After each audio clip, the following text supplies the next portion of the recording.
Assalamu alaikum wa rahmatullahi wa barakatuh, everyone. How are you doing?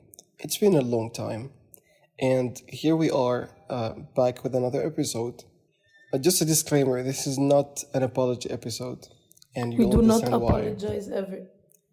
I didn't say that, but wait.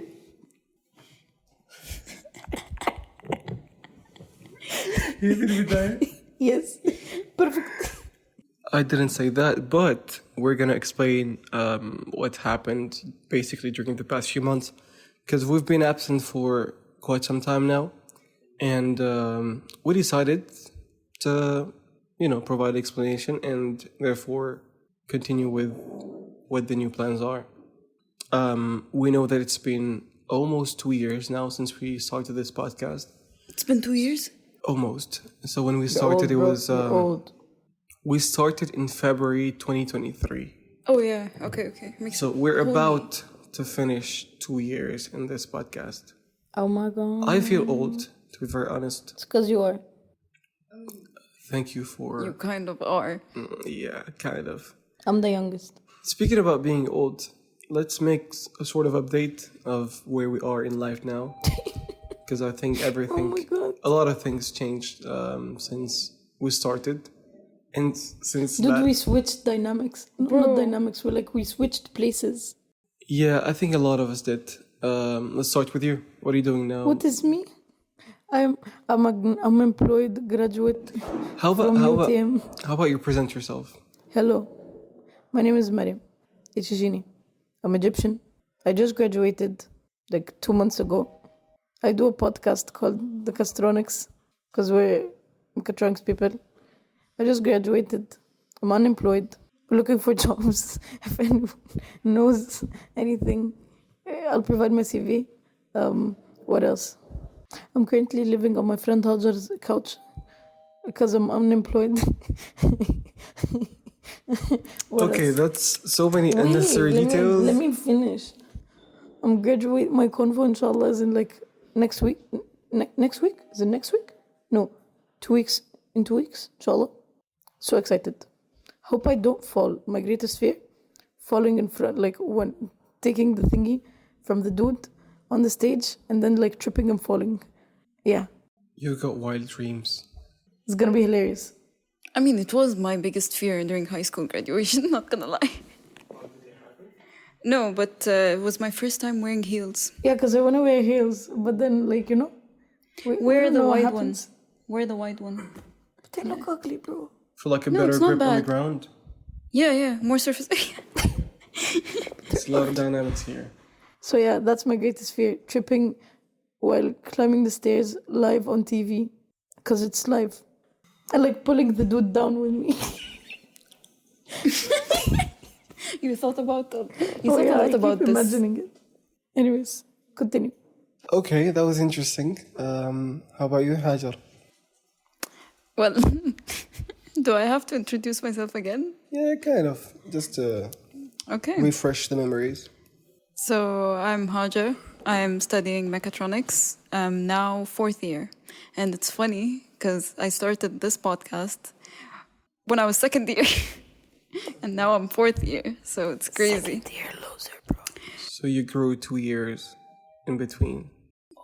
Bro, the episodes are now something. It's funny. It's funny because I was listening to the first episode the other day for some reason. I was bored. Okay, so I was like, you know what? Might Yeah. as well just start That's probably the biggest mistake you've committed. In I a long agree. time. I agree. Because I have no idea what the hell was going on. Yeah, me too. You know what's funny? Do you remember the first episode? I do remember every single bit Bro, of it. it was my first time meeting you. Exactly. Okay, that's a fun fact we never spoke about before on the episode. But the very first time Hajar and I met was on the very first episode. So you can imagine how... Was it awkward? Tell me No, your feeling. it Tell me wasn't. It wasn't Exactly. awkward. Tell me how you felt back then. To be honest, Yani, I came as a producer, to be honest. That's crazy. She told me. I dragged along. She was like, oh, my friend is starting a podcast. And I was like, okay, cool, let's go. And then it was at a time where I was like, saying yes to every single thing. So she was like, "Oh, you're gonna be a producer since like editing and stuff." Yeah. That's what. That was literally the whole plan. Yes. Come here. So I was We like, need you. so I was like, yeah, cool. Then we sat down and all of that, and then I met you. Okay. Honestly, I don't think it felt awkward. At all. We And were that was vibing, weird. bro. Yeah, exactly. That was weird because we never spoke to each other. We never Yeah, saw yeah, each other before. And we just clicked for some reason. And it's funny because before the episode, so I was actually supposed to meet Mariam Andi. And then at the very last second, she said, my friend also wants to join the podcast. Like, yeah, sure, why not? It's better to have 3 people than 2 people discussing and watching themselves in their eyes. And then Hajar just came along and, ever since we have Hajar. What's funny? that day I had the biggest plot twist of my life. Maybe. You being 20 at the time. Did you not Wait, just was disclose? it 20 or the 18? Did you just 19, disclose bro. my age? Oh, on the bro, you were podcast? 19 at the time. And you were a 4th year student. You know how old I am? I'm 22 and I'm 4th year student. Well, Don't look. compare yourselves, kids. It's fine. So life is a pretty interesting landslide, let's say. So things changed a lot since then. And I think we grew up a lot ever since. Speaking back about the first episode, I did listen to some bits of it a while ago. And I remember thinking to myself, what the heck was I doing? My speech was not organized. I was saying nonsense.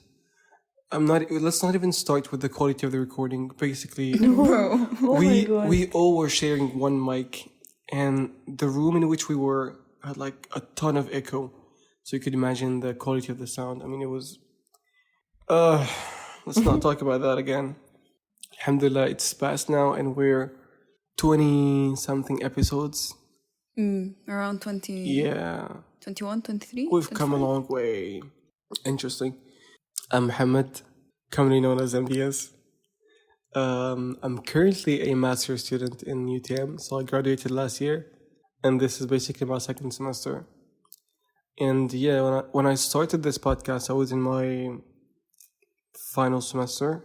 No, I think it was 4th year. It was the end of my 7th semester. Yeah, Going to start his final semester. yeah. In So between semesters. Wait, really? yeah, there you go. Yeah. So yeah, I was in my 7th semester, end of 7th semester, and then we entered my last semester. It's interesting because right after that, we spent an entire semester doing online episodes, and I don't think people realized that. No one realized it. No one. Very few people knew that episodes recorded were online, including the many guests that we had at that time. They were all. They were all surprised by it. Exactly. Google Meets and, grab the mic and record. It's interesting. Okay, now let's get to the crux of this matter. What the hell did you just say? Amazing. You and your dictionary terms. Stop your SAT blabbering. I've been reading a lot recently. You started reading again? Yeah, I Bro, you restarted reading again. nerd. And it's probably the best thing that I've done in a while. I feel like my mind is fresh all the time. And even when I speak, I get to choose fancy terms. Nerd. What genre? What genre? Oh, it's mostly science-based or behavior-related, Nerd. like knowing more about human psychology, or just learning more stuff on a certain subject. So, for example, right now I'm reading a book called Money Matters in Islamic finance. So, nice. that kind of subject. So yeah, it's and on the parallel, I'm reading Surrounded by Idiots. I think you know the book. Yeah. Of course. You probably But are. I never finished it because. Sorry. I said you probably are surrounded by idiots. I did the story once.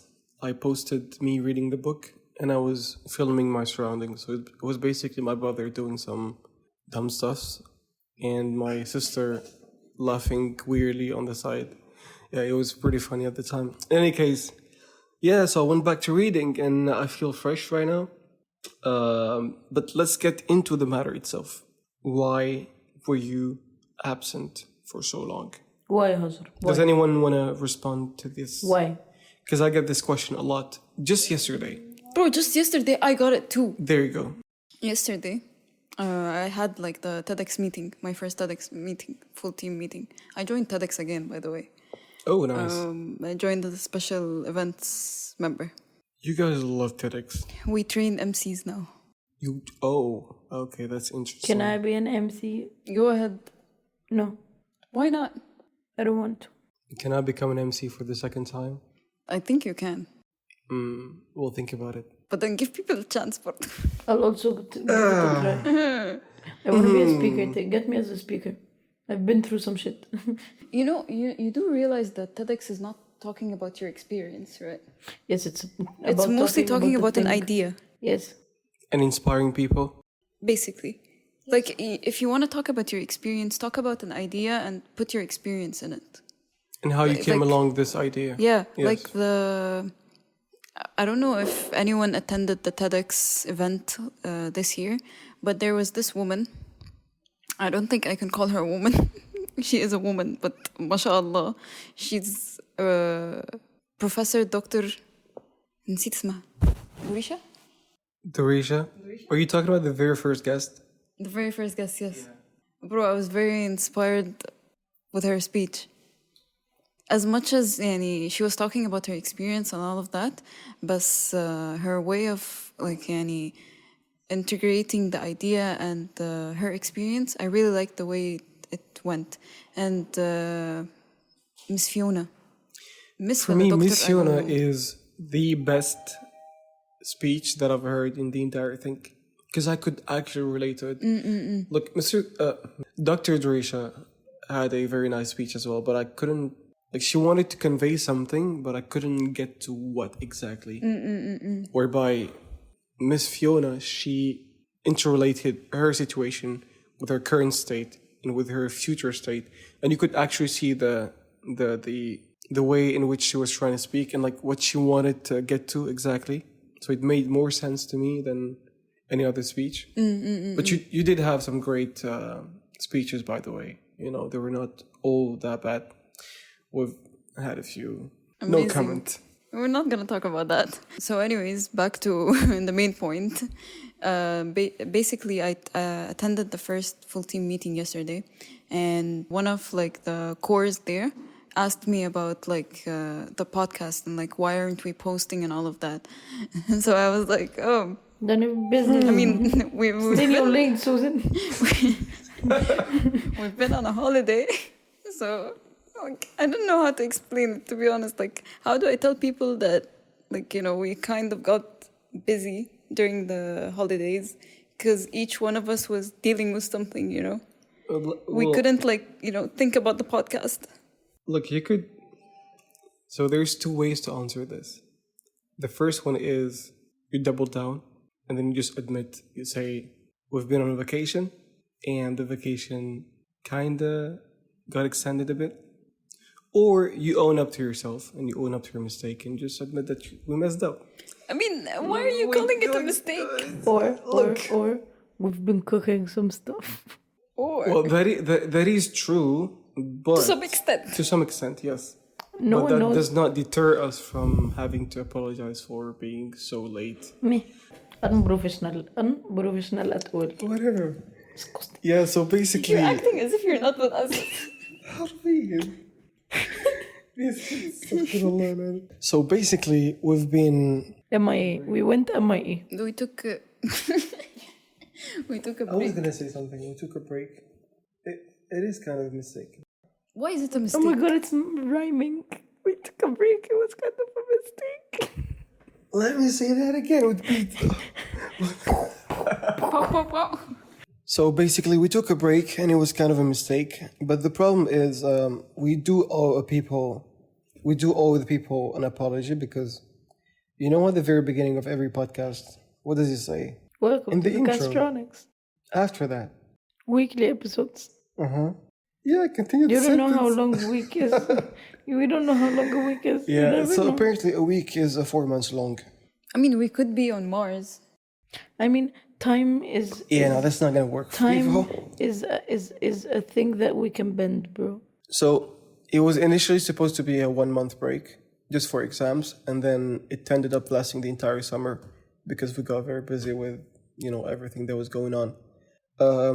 Look, guys, here's one challenge that we face, and I think many of you can relate in many other ways, which is consistency. And no matter what you're doing exactly, just look around you and in whatever you're excelling at, and notice that when you started, a lot of people did start with you. But after so Sorry. you can never be serious with these guys. But after so long, just look around you and see who's still on the way or who's still doing that. I remember when we started a podcast, there were around 3 other people that I knew in the university that wanted to start a podcast as well after like 4 months. Because it was like a trend. Yeah, whatever. I mean, it was like a trending thing at the time. And looking back at it, none of them do exist right now. And we almost were on the verge of not existing as well if we didn't come back with this episode. But yeah, consistency is a problem, is something that a lot of us do struggle with. And that's why we came up with a new plan, actually. But before we get into the new plan, let me tell you why consistency is very important. Because, well, look, there's a simple way to keep up with consistency. It's basically, first of all, do something that is feasible and something that is compatible with your lifestyle. We know that posting an episode every single week is very tempting and is very enjoyable for many of you. But on the brighter side, it does not really fit our lifestyles as students and as workers or whatever you're doing in your life. And so that's why we decided to move on and do it differently. We didn't say that we're going to stop. We never stop, inshallah. But we'll be having a few tweaks to our organization. Yes, because we are an organization. We're very professionals. We're professional people. So let us explain to you what we're going to do from now on. Okay, so basically it's going to be an episode per month. So we want to focus now on like quality more than quantity. So now we decided that it's going to be an episode per month.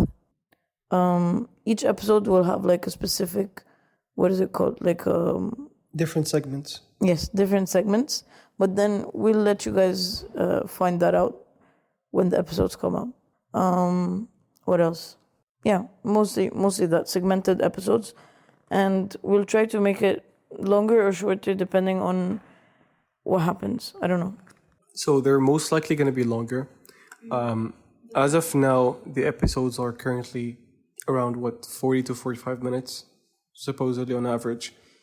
But then, since we're gonna post once a month, we'll try to go to an hour and a half. That's like an hour and a half of, compact news and information, and maybe we can have some guests as well on different segments. We'll see how things go. But that's our main purpose and our main focus right now, so that we can bring the best out of the entire month. Because doing the podcast every single week is interesting, but there is a level of energy drainage. It's like a task that you constantly have to do. Whereby if it's once a month, we look forward to it, and we do actually get ourselves prepared. Not that we weren't prepared before, but even now more so. You know what I'm saying? It feels like any light on the schedule. Exactly. Especially like with the things that we have now, because like I'm a 4th year student, you're a master's, and she's still looking for jobs. I'm unemployed, bro. Well, yeah, but you're still looking for jobs. Find me a job. Let's make it happen. Hopefully, inshallah. I don't think it's hard. I'm almost a full adult. No longer a college student. How do old people do it? Reality hits, Mariam. You just gotta live with it. Accept your fate. How are you gonna live to an 8 or a 9 to 5 job? Oh no. It's not your lifestyle, also. No, bro. No. No. I'm a free spirit. So you want I'll to work become as a crazy scientist freelance in the middle of the woods. freelancer? No, Then? crazy scientist in the middle of the woods. So how are you finding jobs? I've got then? an interesting question. Do you think that our generation can sustain a 9 to 5 job? No. Nope. Bro, most of the people I know, my juniors right now, they don't even attend 8 a.m. classes. They oversleep most of the time. I mean, 8 a.m. is kind of a... No, 8 a.m. is just overboard. For me, Yeah. you shouldn't start to see people before 9 a.m. 9 a.m. is like, the earliest you could get to see people. But obviously it depends on the industries. What I feel like that might be coming is that people of our generation are more going to be towards projects because we don't like to be tied down to a specific schedule. We like to be free spirits, as Mariam likes to call it. I'm a free spirit. Whereby, Free rider. I spoke to industry experts before, and they said that most people of our generation do like that kind of work, whereby it's flexible. And many people don't even want to be employed anymore. They just want to have their own skills and, make contracts with companies and work the way they want it. And that's how I like to work personally as well.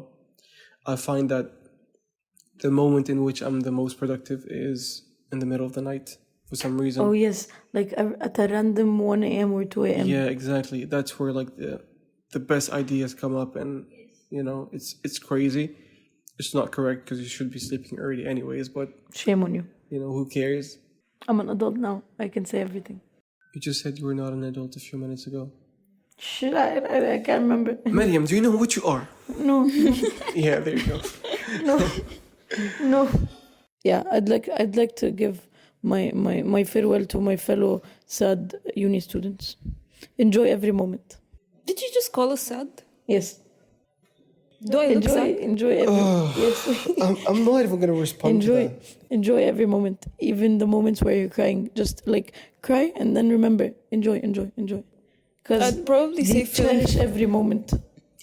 Film every moment.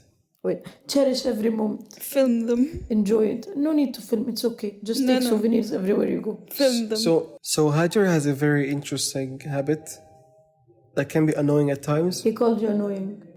Damn. The habit can be annoying at times, and He she said knows what I'm talking Hajar is about. annoying. But it can be, but you're gonna be grateful later when you look back at the pictures and videos that you've recorded.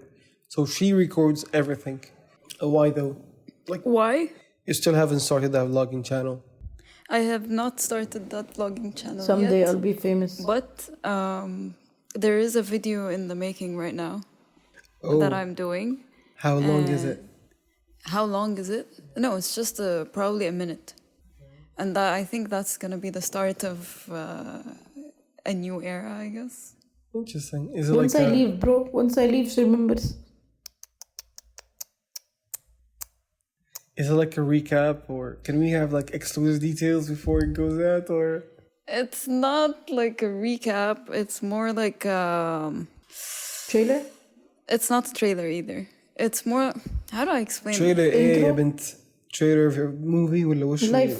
Is your life a movie? Of her channel. No. There was a live event that happened like a week ago, and I'm gonna post about it first, and then maybe Live event. start consistently On YouTube or IG? No, not YouTube. Not yet. IG. Not yet. Not yet. She said yet, But like, so she's I had planning this to- plan, bro. The account is ready. Okay, it's been ready for like 2-3 years now. So, I kind of started editing and all of that, and I kind of find joy in editing. So I was like, because I had a lot of ideas. Like, written down and all of that, and I had like, every time like I film something, I'm like, I have an idea for this. I'm gonna be using this and this. So like, as time passes by, like, you kind It of just fades away. Yeah, it kind of fades away. So I was like, why would I do that? So I'm like, you know what? I'm actually starting to do something. Just start. It doesn't have to be perfect. Just start. If I started 2 years ago, how many things I would have been doing now? That's a challenge indeed. And it's unfortunate that there isn't such thing. Do we have drafts on YouTube? I think we do. Like you can kind of post it, post a video, Yeah. and then just keep it unlisted and then release it, right? Yeah. Yeah, just start, whatever video I you have university videos, like, the assignments and stuff, the things that I Oh my edited. god, yo. They're unlisted now. But then maybe, if someday I decide to open a YouTube channel, most probably I'm going to post them. Anyways, so people, enjoy your life, enjoy every moment, enjoy the good and bad, embrace the horrendous things that are going to happen to you in uni. Because when you look back at them, you'll be like, oh my god.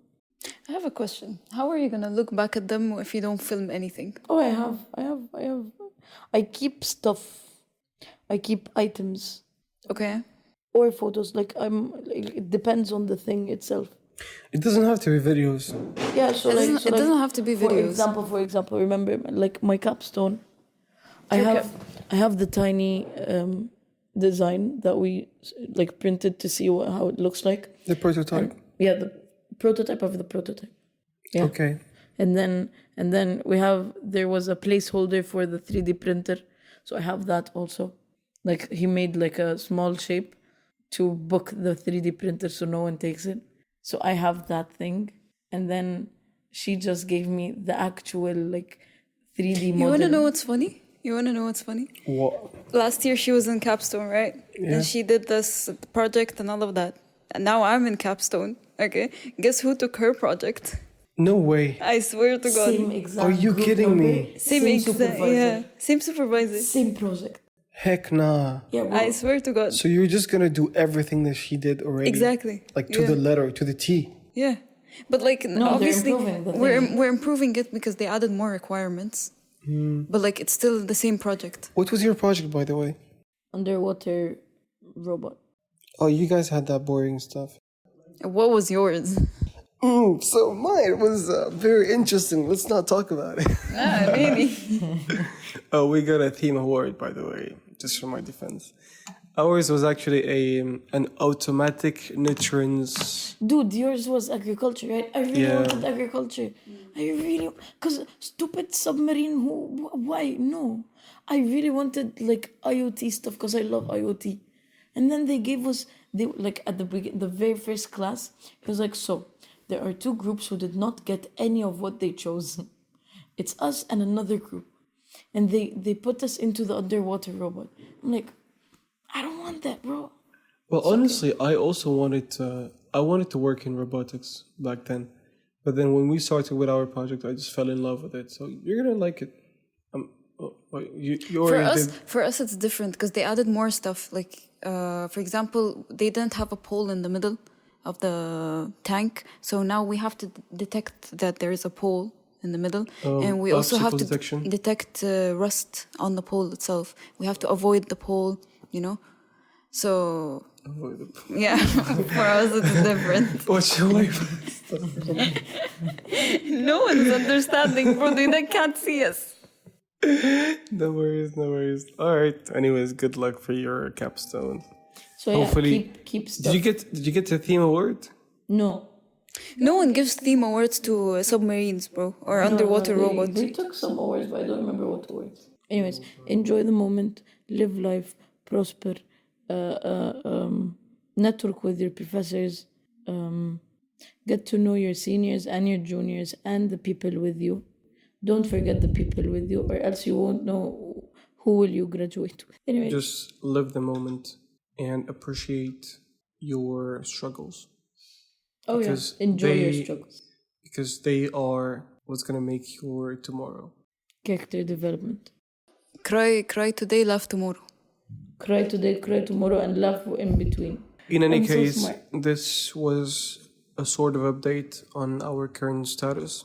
So moving on with the next segment with Abdul Kader, we're going to be speaking about different topics, mainly the recent Syrian liberation and other major events. So welcome, Abdul Kader.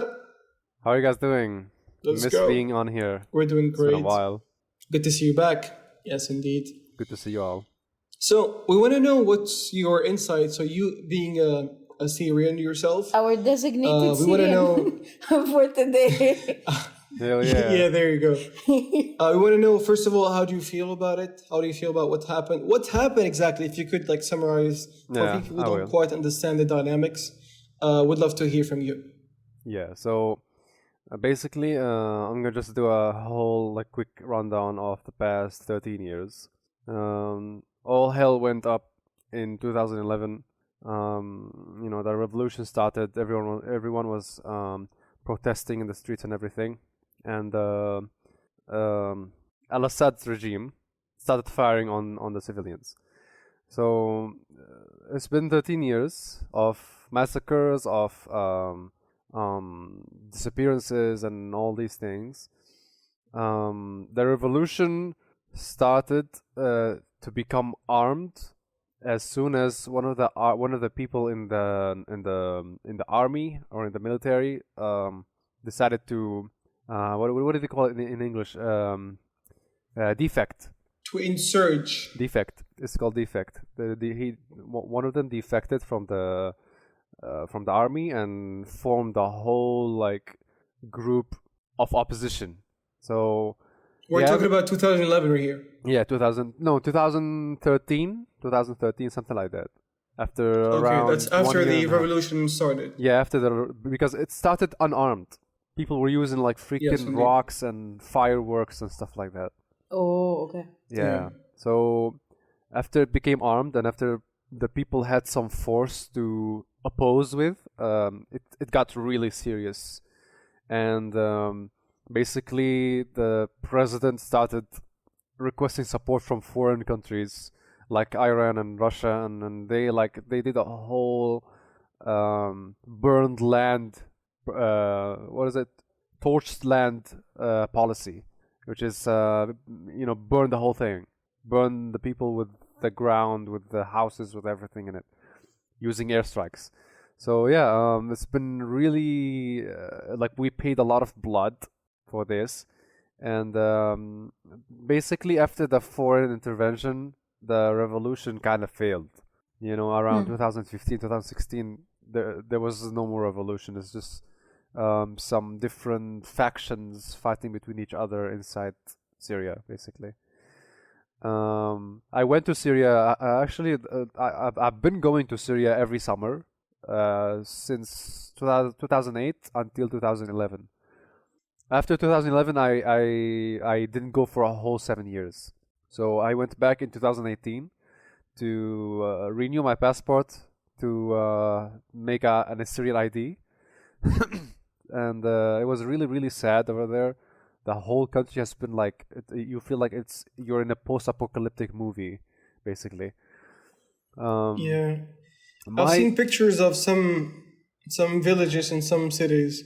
They just look like the Jabalia camp, for example, in Gaza. How exactly. everything was erased. But is it everywhere, or is it centralized somewhere, and then maybe borders are fine, or is it the whole country? Basically, of course, the capital, was there was nothing happening in it, at all in the start. It all started in Daraa, in Daraa province. Yeah. And the other provinces decided to support each other, to uprise with each other. I'm from Aleppo, Halab, and it was one of the cities that got really hit with with all the mess that started. The borders were fine for the most part, if you're asking me about the borders, because it's not really a centric place. It was mainly because Syria is mapped as a province and then the central city in it, with the whole suburbs and the whole towns, around it. So we have the province of Aleppo, for example. What? If I'm not mistaken, isn't the city of Idlib? Idlib is in the north, right? Northwest, yes. Yeah. Wasn't it a state of its own? It had a sort of a government. Yeah, here's the thing. After the foreign intervention in 2015, let me tell you this: Al-Assad regime was gonna fall. It was gonna totally be in the past in 2015 or around that time, before the foreign intervention. But once the foreign intervention started, it was it was sad. Game over. Yeah. Yeah. So after the foreign intervention, the entire forces and the whole revolution is kind of like cowered back in Idlib, which is a northwestern province that shares borders with Turkey. And they made their own government. They made their own autonomy, let's say. They started manufacturing. They started having their own, let's say, materials and productions and all these things. All until around November 27 this year. I think the regime broke, because there was a ceasefire treaty between the two parties. And they broke it on like a few days before November 27th. So the rebels launched a whole offensive called repelling the oppression, or repelling the aggression. Something al-Udwan. Rad al-Udwan. Rad al-Udwan, yes, in Arabic. Rad al-Udwan, yes. So yeah, repelling the offensive. So the whole country was liberated in 11 days. It's so cool. Which is cool. insane. I think most people did not imagine that it would happen in 11 days. Yeah, that took them. We thought we were dreaming. Years we were like, to achieve. Yeah, we were anticipating when this the foreign intervention is gonna start again, and turn the whole thing into a failure once again. But it didn't. My guess and my analysis is that it didn't start on the 27th of November. It's been on the planning for at least a few years. Because right now the US is like in the elections process. They're busy with the elections. Russia is busy with the war with Ukraine. Iran is busy with its war with Israel, and like it's really, really tired right now with that. So they were like, you know what, you're on your own right now. Yeah, pretty much. And the rebellion came back with a whole lot of new tech. That like we started seeing drones, and we started seeing tech, and like recordings and like new weapons and stuff like that. And they were all manufactured in Idlib. They were all like, we had no outside support. It was all liberated so by the cool, hands. bro. Yeah, it was all liberated by the hands of the rebels themselves, the very people of the country. So we witnessed a whole cyber breach as well. Like they hacked into their communications. Like the rebels hacked into the army's communications and started giving them orders to pull back, basically. That is insane. And to surrender, yes. And all we saw on the news were just province after province and city after city being liberated, without like any single soul, in casualties. Man, I can tell you this. I was praying every single day that this would avail to something. Yeah. Because first of all, it started so unexpectedly, and the way they were progressing every single day just gave hope to every single one, everybody basically. I actually I was listening to a podcast the other day. So basically the guy is an analyst, a political analyst, and he was saying that Bashar al-Assad went to Moscow, and he was basically begging for help. And that's when they said, you know what, we can't help you right now because we're doing Ukraine and Iran is doing Israel and all that. So he was basically fired from their board of kind of directions. Yeah, so he went back, they sold and him out. He didn't let anyone know that no help was going to come, because apparently his army leaders thought they were expecting some foreign country to come and basically rescue them, which did not happen. And if he did tell them, then obviously the moral was going to go even lower because they had no advantage whatsoever. Yeah, the thing is, he assured them that the Russian support, the Russian airstrikes are going to come back. And the Russian support, the air support is going to come back. He lied to them. And everyone was like, they were continuing to operate normally and everything.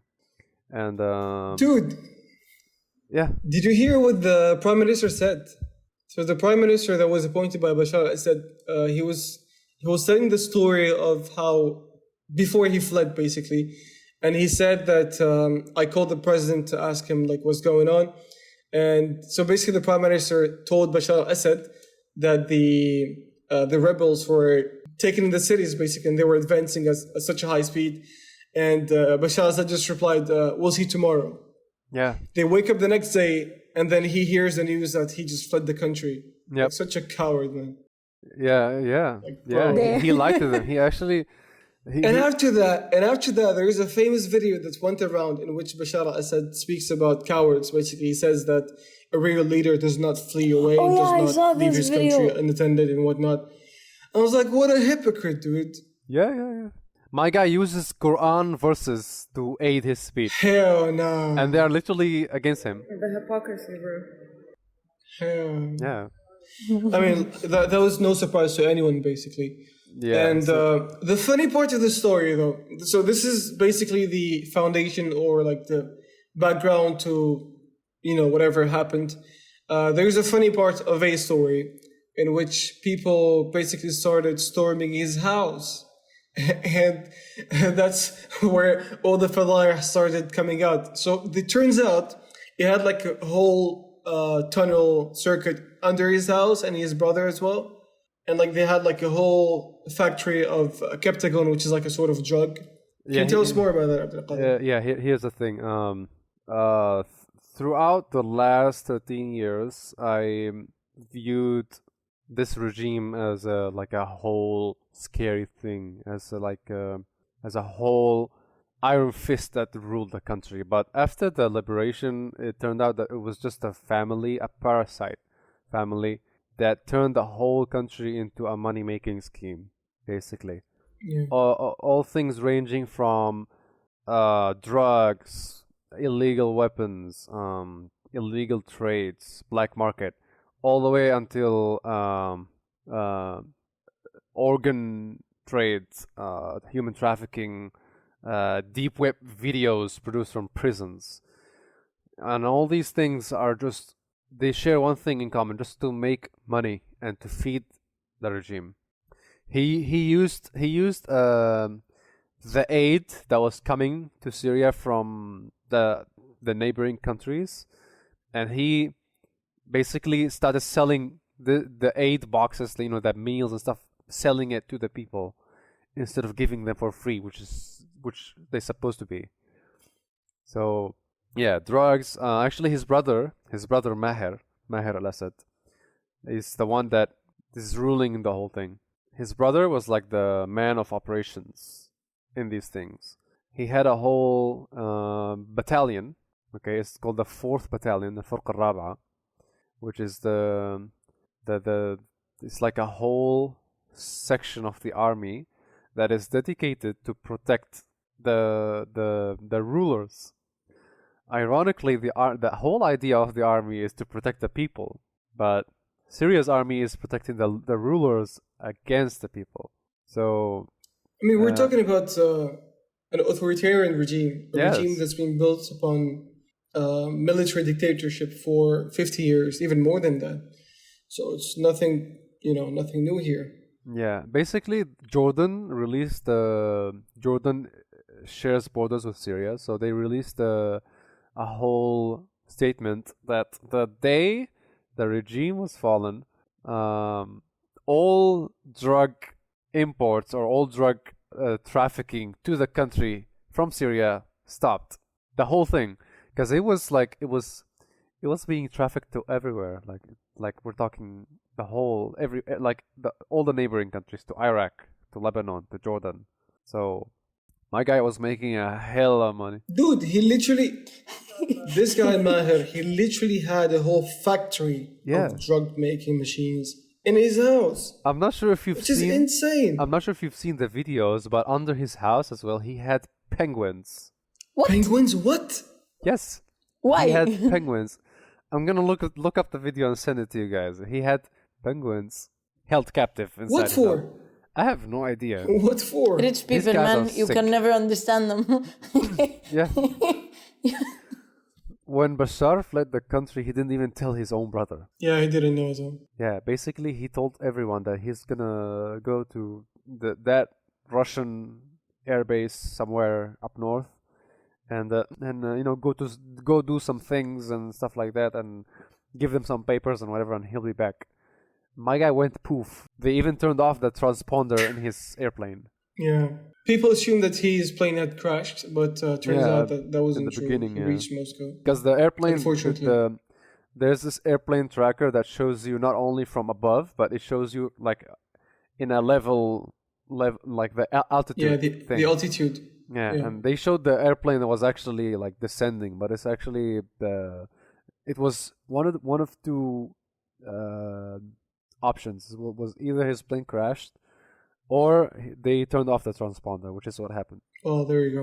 In any case, looking forward, how do you feel about this, and how does your family feel about this? Do you have like inside stories that we need to know that would be interesting to hear from a Syrian who has witnessed all these sad years, let's say that, and now seeing liberation in front of you with a new leader who ironically looks like you. I don't know why, but when I first saw his face, Muhammad al-Jurani, which is Ahmed al-Shara now, there is an air of resemblance to you for some reason. I don't know why. Are you guys related or not? I'd like to hear from you. Yeah, it's the Syrian. It's the base Syrian taste in our figure.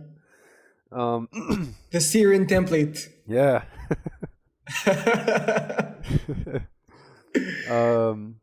Man, there are no words that can describe what I feel. The whole thing, when the whole thing, it happened at 4 a.m.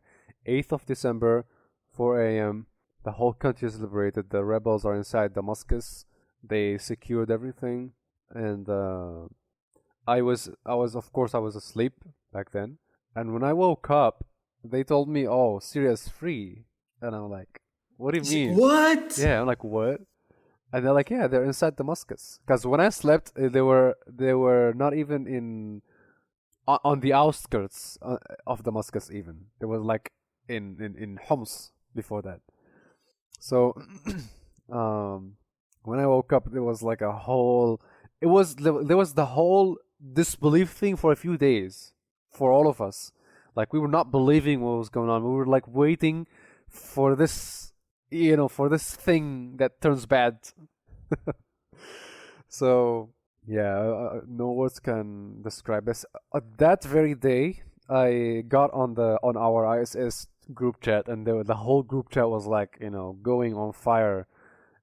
I don't know if you guys are aware, but ISS Syria is like one of the few international student societies that aren't that active, But the moment that happened, you were not active up until recently. Yes. Yes. So indeed. the first thing we did was the rebranding and the redesigning of our logo, because let me tell you this flag of ours, the red and black one, is actually it represents the regime's political party, which is called Hizb al-Ba'th or al-Ba'th party. And the same party you have in Iraq as well. You had back in when Saddam Hussein was leading as well. Yes. So it was a sign of oppression everywhere. When you see, there's like this terrorizing feel you get when you are passing through between the cities and you see the barrels. We had like barrels on both sides of the road with the flag on them to tell the people, oh, this is a military checkpoint. And all the horrors would happen in military checkpoints. Like they would search you for dollars because Bashar made the use of dollars illegal in Syria, US dollars. So they would search you and actually, confiscate. Omar Aboud, who's the president of ISIS Syria right now, he told me that it was even forbidden to pronounce the word dollar. Right? Yeah, they used to use the word lettuce, khas, to signify the usage of dollars, because of course it's gonna be used. You can't totally ban it 100%. It's gonna be there somewhere. So yeah, this flag was linked in our heads, was linked to Al-Assad, was linked to the whole oppression theme he had on. The reason we're using the green flag with the 3 stars is that it's our independence flag from France when after the colonization. Basically, after France decided to leave Syria, it was the first ever flag to represent the Republic of Syria. I'm gonna talk about the meaning real quick because we're gonna actually make a post about that on our ISS Instagram account. Basically, the green is for the Rashidun Khilaf al-Rashida. The white is for the Khilaf al-Amawiyya, the Umayyad state, and the black is for the Abbasid state, Khilaf al-Abbasiyya. The 3 stars were Aleppo, Deir ez-Zor, and Damascus. But later on, after because these 3 states were like what made Syria back then. But afterwards, with all the whole other stuff that were joined together, 1 star now means Aleppo, Syria, and Aleppo, Deir ez-Zor, and Damascus. The other one is for Latakia, Al-Ladiqiyya. And the other one is for a province we have. It's called Jabal al-Druze. Okay, the Druze Mount, the Mount of Druze. So the whole thing represents Syria. The whole thing is is not related to any political party or any certain figure. One of the previous leaders, because the regime was actually built on blood, because they had a co-op on the previous leader before Hafez al-Assad. And it was very bloody, and it was like a whole, oppressive thing. So one of the grandkids of that president is the one that suggested the use of this green flag as the icon of the rebellion. So this is the story about it. This is awesome. This is so interesting. So we rebranded the whole logo. I was the one that did it. And produce the whole brand identity. Fun fact, I woke up that day and I thought I was hallucinating. that the colors changed. I was like, was it always like this? Or did it change? No. Because everywhere it turned into the green colors. And I was like, yes. Am I crazy? Wasn't it red? What happened? Yeah. And I'm like, oh my God. And I was too embarrassed to ask. No. We would have answered. I opened Instagram and I was like, wait, what's going on? Wasn't it always green? Was it red? Wait, wasn't there red? And then I got confused. I was like, is it deja vu and all of that? And I was like, I started losing my mind at some point. It's actually still red in the emojis. It's gonna take a while to change, but yeah, that's right true. now we're using a PNG photo of an emoji-like version of the flag. I use it personally in plenty of my stories afterwards. This is like right now the coolest things that have happened. I just use the 3 hearts until the flag is going to be changed. there's a PNG one that I use in place of that flag, because right now you wouldn't find anyone using the red and black flag. Yeah. Why would you? Yes. Yeah. Why would that was interesting. Well, first of all, alhamdulillah, دائما وأبدا, ألا إن نصر الله قريب, as Allah says in the Quran. So this was meant to happen, as long as you force yourself and then stay patient and obviously do the means and combat the oppressors. Liberation is bound to happen. We were embarrassed to say we are Syrians because of this. The whole thing, the whole situation in Syria made us embarrassed to be proud of our identity. After 8/12, this whole thing changed. We're now proud to say, oh, we are Syrians. We raise the green flag and we tell others. And I'm pretty sure you guys saw our let's call it a parade or the march. I was there. The march, yeah, on Friday. We call that the Friday of Victory because it's the first Friday without the regime. which was 13/8, I believe. 13/12, sorry. Yep, it was on the 13th of December. So it was an amazing event. The sentiments are really high. Everyone is happy, and we think the country is in good hands right now. We're not sure what's gonna be the next on March next year. It's too early to decide. It's too early to say for sure what's going to happen. The interim government right now, the temporary government is gonna resolve on March on March next year. So we don't know what's gonna be after that. There's gonna be elections. I hope there's gonna be a whole new government body. I really don't want the flag to change. Inshallah. It's like, yeah, because this is our identity now. It's been like that for a while. The leader of the whole offensive, Ahmed al-Shara, is he actually released a statement about the whole situation, the whole difference between Idlib and the rest of the country. He said when we acquired Damascus, it was light years backwards compared to Idlib. In Idlib, they were like really, really advanced. In like they had QR codes and smart parking and whatever. It's like the whole little country on its own. So yeah, the country needs some work. It's basically on zero state right now. It's like on base ground right now. So it needs a lot of work. It needs at least 1 or 2 years until we see like some significant change. Yeah, it needs resilience. I mean, I'm super, super happy and super proud of the Syrian people, and we'll keep praying that this new government and this new era is going to be an era of goodness, and a very promising one at that. 2024 was a mad year. 2024 was a year of history. We've seen so many things. We're literally living through history right now. I imagine myself being a dad tomorrow and tell my kids, I witnessed this when it was happening, because it's probably going to be in the books of history tomorrow. And so, yeah, there you go, man. 2024 is a crazy year. Ever since COVID, honestly, it's been crazy. Fluctuations of yes, exactly, fluctuations of crazy.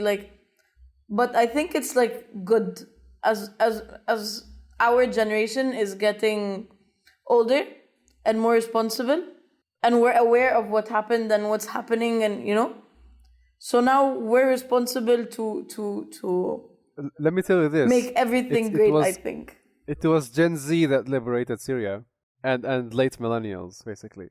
Exactly, that's why all the kids that were sent away from their homes and had to leave their homes back in 2011 that are now returning with the liberating hand.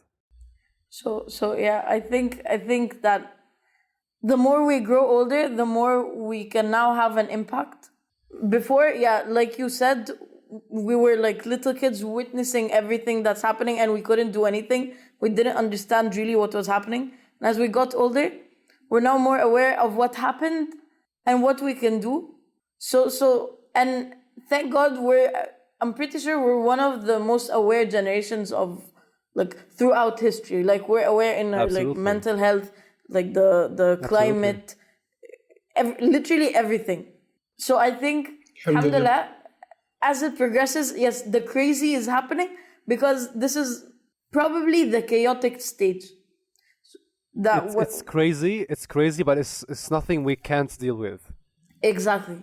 It's the process of change. It's when you get, so you have a normal stage, and then you get something that disrupts this norm, and then there's chaos, and then you start to know your way around it, and then it becomes your new state. So I think this chaos, we're the ones who are going to make the change, and then deal with the chaos of what happened from our previous generations. We're supposed to fix other people's mistakes, and we're capable of doing that. And so in terms of control engineering, this was like a PID controller. So we've been through the overshoot, and now we're getting through the setting time. And I just hope that the setting time comes up sooner than you think. In my computer science eyes, I see an analog signal, basically. Yeah, there you go. So to each their example. Yes. So I think what happened in Syria is going to, inshallah, hopefully, inspire others.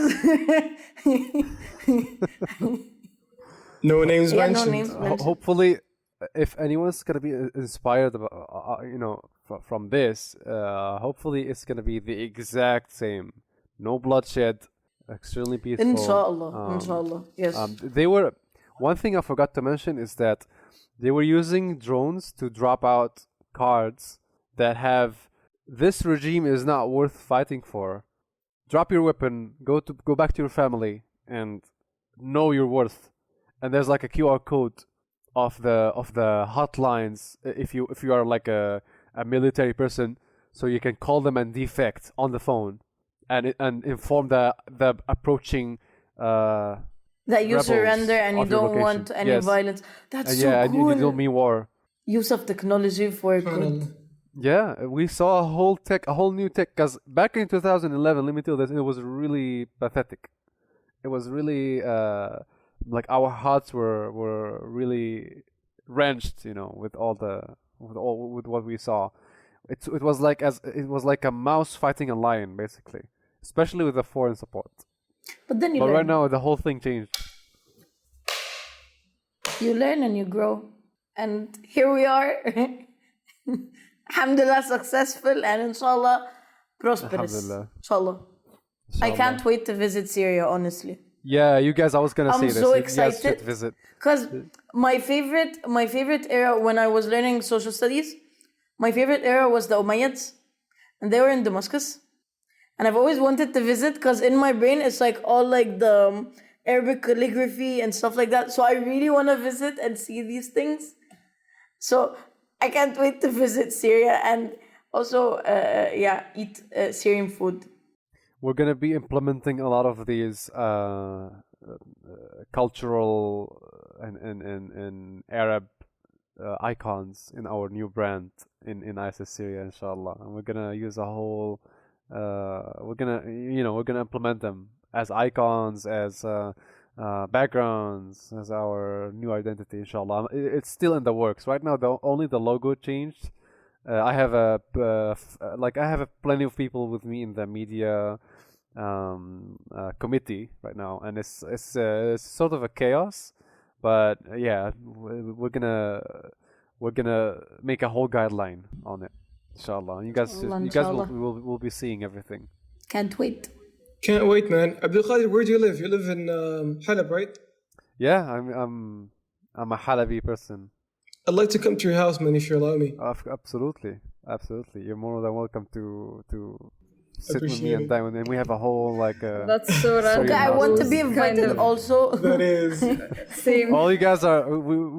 I really want to see the day where we make a podcast episode in my house. in Syria. Yo, that would Aleppo. be sick. That would be From amazing. Aleppo. From Halab. Let's Inshallah, go. Nothing is impossible, inshallah. So, as this year comes to an end, we'd like to dedicate this episode as a recap to what happened and what's happening and what will happen in 2024. Roll the clips. Yeah. Let me start with a very simple question. What have you guys learned in 2024? If you could go back to the beginning of 2024, what are the lessons you wish you have learned? And what are the things you wish you had known prior to the end of this year? Let's make it beneficial. Who wants to start? Let's start with Haja. Haja. Starting.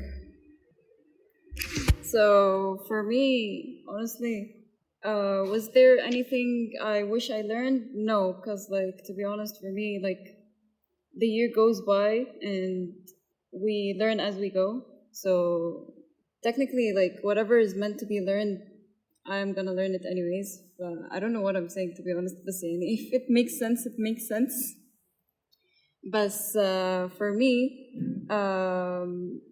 this year has been one of the craziest years. I don't even know where to start. It's even crazier than COVID. I don't even know where to start. So many things happened. so many things, like, like, it was just a roller coaster of emotion, basically.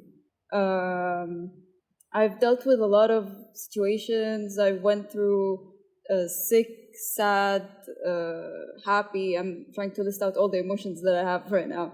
But, like, yeah, so if there is something, I've learned a lot of things, to be honest. I can definitely say that the January 2024 me is different than December 2024 me, obviously. Like, January 2024 was so excited to enter university and finish. I'm now just dead. I just want to finish this year. And I just want to finish fourth year, and I just want to be done with university.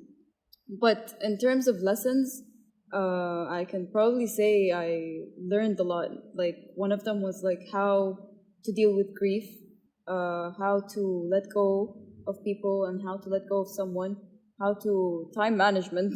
Oh my God, thank God. Managing your time on Google Calendar is one of the best things that I've ever done. You guys are just using Google Calendar? I What don't. are you using? I live my life chaotically. No, did you just started using? Yeah, I just started using it. Don't judge, okay? Dude, you missed out. You've been missing out. I know. Bro, when I started using Google Calendar, I was like, where was this my whole life? This could have been the perfect time management. So, Sorry, yeah. Hajar, quick question about Google Calendar. What phone do you use? Do you use iPhone or Android? iPhone. iPhone. Because Yes. in Android, it can sync to your to your Samsung calendars, and you have it like on your phone as well. So is We too, so sir. is the calendar. So does Apple, sir. So is the normal Apple calendar, okay? That's good. I can that's show good, you yeah. right now. Yeah. No, I'm not saying one is better. I'm just saying, do you guys have Android it? is So- better. Exactly, exactly. I'll Yes. give you that just for the podcast's sake. Okay, fine. Same. So yeah, time management. Actually, I haven't journaled this year much because of the amount of hectic things that happened. So I started vlogging again, and then I stopped, and then I started again. And then it was like on and off. So I am kind of preparing for a video, end of year video, but it's probably gonna be a bit late, like maybe for like first week, second week of January. So stay tuned for that. There are so many things coming. So So yeah, excited. that's it for me. I'm starting my videography. That's good. That's good. Let's do this. Restarting.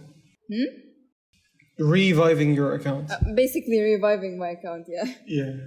Alright, that was insightful. Who wants to go next? You, Hamad. Abdul Qadir. What, me? Yes, you. I'm the one who asked the question, so. You have Alright, to sure. go. We're saving the best for the last.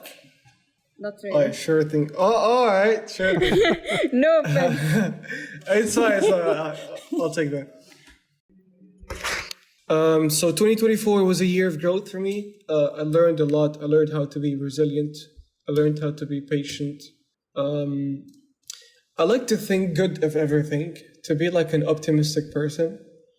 And then one problem that I had is that I would get frustrated when things wouldn't go my way, because I would just make sure that everything is so set for it to be this way, and then I get to the end results and it's just different from what I was expecting, and that used to have like a sort of frustrating feeling to myself. But then as time passed, I just realized that, Allah plans things the way He wants them. وَمَن يَتَوَكَّلْ عَلَى اللَّهِ فَهُوَ حَسْبُهُ. Whoever leans on to Allah's plan, then Allah is sufficient for him. So that's one. The other thing is the importance of keeping your family close. As much as we like to say that we're independent, no matter how independent you get in your life, your family still has that soft spot in your heart, and it's always important to keep them nearby you. They could provide any sort of support to yourself. It doesn't have to be a material support. Even the mere fact that your mom responds to your salutations or she responds to your call can literally lighten up your day. So the importance of family, the importance of resilience, patience, and sacrifice pays off. Hard work pays off. Whatever I have started in this year, and I stayed consistent with, literally stayed, and I've seen the fruit like even before the end of the year. So yeah, keep working hard, and I think that's pretty much it. I don't know what I just said, but I hope that it made some sense. We got it. Bole. Mariam? What Mariam? No. We saved the best for the last. Offended again. Okay. There's no best. All you guys are good. No. Hell yes, there is a best one. So I've learned that Allah sends you messages, or let's say lessons, every once in a while. That's something you need to learn. And if you don't, it will keep repeating until you learn that thing, until you know that message. So try to, be aware of what's happening around you, so you know what Allah is telling you. For me, it was patience. Yes. For this whole year, it was basically, my whole theme was be patient. I'm not a very patient person. I graduated on a random Tuesday, and then that Friday I was searching for jobs because I didn't know what I was gonna do with my life. And it was be patient. Just be patient, wait it out. Do what you can, but still be patient and always rely on Allah. Because whatever happens, it's the best thing for you at that time, because it's God's plan, basically. So yeah. Yes. So always trust that Allah will do what's best for you. Always. Whatever happens, good or bad, it's always good. But sometimes it feels bad because you're looking from that certain perspective where it shows you that it's bad. So yeah. There is a saying that I like. You've got the pixel and Allah's got the picture. This is nice. But Summarized. Yeah. Yes. So basically, yes. Basically, know that Allah is always there with you and is always going to be with you always and forever. Basically, He's the only one who's got your back. Always and forever. No matter what happens, He's always there. So He's the only one you should rely on. Yeah. Maybe that was the message. Maybe. Yeah. We got it. So He's the only one you can rely on. So always know that. Even when you fall off, just remember that He's always there. He's got your back. And do what you can with the energy you have. Yes, that was also a good thing. You sometimes you don't want to do anything. You have no energy for it. You feel depressed. But then give yourself the time. And once you get that burst of energy, use it. Don't let it fade out. And yeah, live long and prosper. Thanks a lot, Mariam. Abdul Qadir. Okay. Abdul Qadir, please enlighten us. I think 2024 taught a really good lesson to everyone, and the biggest lesson from 2024 is no matter how long you think something is gonna keep going, it's always gonna end. I'm talking about the bad before the good, because good can last, but not the bad, never. And just a few months ago, when someone asked me about what happened, what's the situation like in Syria, and my answer was, the first thing I said was that the rebellion failed and the oppression stayed. But even I was wrong, and the last thing I expected happened right at the end of this year. And this is a universal lesson for everyone watching what's going on right now, and it's really something to look at and look back on over and over again. And every time you look back on, you will remember that it can be miraculous sometimes. it can end in a miraculous way. It doesn't have to make sense at all. To your mind, it doesn't have to make sense. For me personally, 2024 was a hard year, of course. It's never easy for us as international students. And sadly, I didn't get to have my other semester in this year. Visa problems all over. So I had to, like, right when I got in the mindset of starting the semester, this visa thing came up, and I had to leave in like 9 days because I was gonna start in 9 October, and I left on the 17th. So it was really unexpected. It was the whole thing, but I trusted in God. I was like, you know what? I'm just a piece of meat floating through space and time, and dear Lord, do whatever you will with me. And alhamdulillah, I'm seeing good outcomes from this arbitrary break of mine. And everything does not have to go according to plan 100%. Just like Mariam said. Sometimes, or just like you said also, Muhammad, sometimes it doesn't come up to your expectation, or it doesn't follow your acute plan of everything. Lastly, 2024 was a year that taught me a lot about people and a lot about the effect of those you surround yourself with.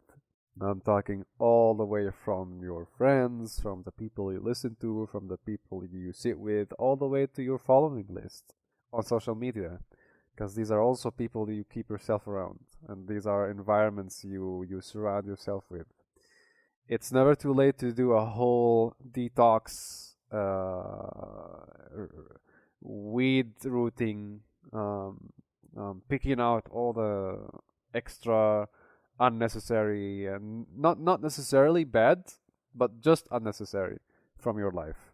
And be sure that this step will significantly impact the way you think, the way you feel. Trust trust what you feel about things. Sometimes you have to trust what your gut feels about it. And it's the people you surround yourself with, it's the people you follow, it's the whole environment you create to yourself that have direct effect on your mental health, on your outlook on life, and even on your idea about the whole thing that's going on. I think that is it for me.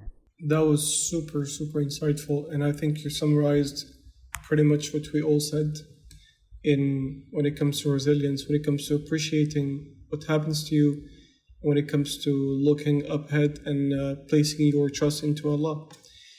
So, 2024 was a year full of lesson, full of amazing events, full of history, full of discovery as well. And we look forward to 2025 and to more life. May Allah allow us to live much longer and to achieve way greater things than we could ever imagine. As time showed, the unexpected is never so unexpected. So alhamdulillah. Thanks a lot, Abdul Qadir, for joining us. Absolutely. Thanks a lot, Mariam and Hajar, and Abdul Qadir as well, for always being around me as well. This year hasn't been easy for anyone, but staying in a group and always having each other's back kept us together and kept us moving. So thank you guys, and thanks to the listeners as well for always supporting us. And I would like to thank the whole Castronics Podcast for being such a space where we express ourselves and release our thoughts. Appreciate it, man. And everything, and share it with the world.